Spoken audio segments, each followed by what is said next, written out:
much pressure, Jonathan, is on Harbaugh to win this weekend? A ton of pressure.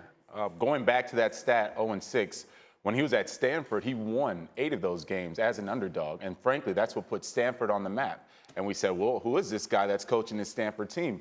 Now, Michigan is trying to relive some of those glory days, and they can't get it from Harbaugh. And if he can't win those games as dogs, then he can't get to the playoffs, and he won't win title games because he's going to be a dog against Ohio State until he beats Ohio State. Listen, I don't want to sound like I'm Jim Harbaugh's press secretary here, as I've been defending him all week long. But I'll say it again. As you look at those numbers against his rivals, he lost to Michigan State that one year on the most ridiculous play of all time. Still a loss, Greeny. He lost to Ohio State on a terrible spot on a 4th down play. Otherwise, he's probably playing that year in a college football playoff situation.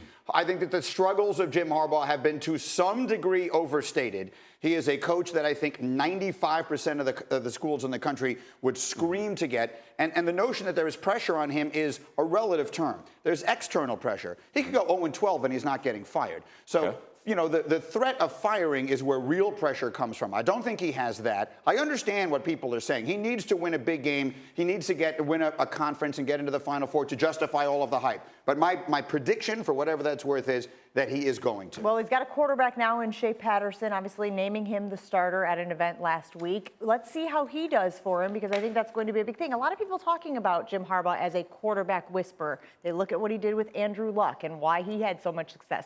Andrew Luck's NFL career notwithstanding due to the injury. Well, and he did it with Alex Smith, and he did it with Colin Kaepernick, and he has had the touch with quarterbacks, having played the position, understanding it before. And they haven't gotten it right there at Michigan, and that's been a big part of it. But you know, Jonathan, that in the Big Ten, they win with defense and offensive line play and being physical, and he sort of instills a little bit of that. Sometimes there's just been too many mistakes. And if they get rid of some of that, in some of these games, you see them. You see the turnovers. We showed you some of the clips there of the fumbles. That's the stuff they have to clean up, it seems to me. Well, what I hear is a defense that you could say for many other coaches in college football. The fact is, Harbaugh came to a big-time program in Michigan not to be good, but to win. They want to win. Frankly, they want to beat Ohio State. That's one. After they beat Ohio State, then let's talk about the Big Ten title and college playoffs, etc. He hasn't done that. If you're a coach at Michigan, that is priority. You have to beat Ohio State, and he is 0 for right now. I think his quirkiness works against him in a sport where typically we embrace it. We love the Mike Leaches out there. We love the Dabo Sweeneys, these guys who have some character.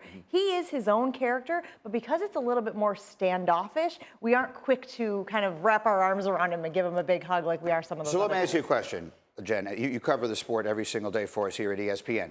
Do you think there is more pressure Saturday night in this game on Jim Harbaugh? I mean, every word I have heard leading up to this game has been about the pressure on Jim Harbaugh. Oh, by the way, the team that he's facing, everyone is putting into the National Final Four, and they're the team playing at home, and that's Notre Dame and Brian Kelly. You think there's more pressure on Harbaugh to win this game than there is Kelly? I think there's more pressure on Kelly because of what you just mentioned with Notre Dame, because Notre Dame doesn't have a conference. So Notre Dame has to be essentially flawless throughout the season to even get consideration for the college football playoff. So Brian Kelly has to win game 1 in order for him to rattle off 8-1 record like he did last year. Look, that one loss they had early in the season last year was a 1-point loss to Georgia. That's why they were in that playoff conversation. But as soon as they started clunking down the stretch, they're out of it. The only way they can remain in the conversation, which is where every Power 5 program wants to be, is to win week 1. That's a lot of pressure. Correct. And Michigan can still, if they lose this game, can still have a huge season in the conference and still get where they want to go. I believe there is more pressure on the Irish in this game than there is on the Wolverines, which is why I think it's fascinating that every word of the narrative that I've seen in the build-up to this game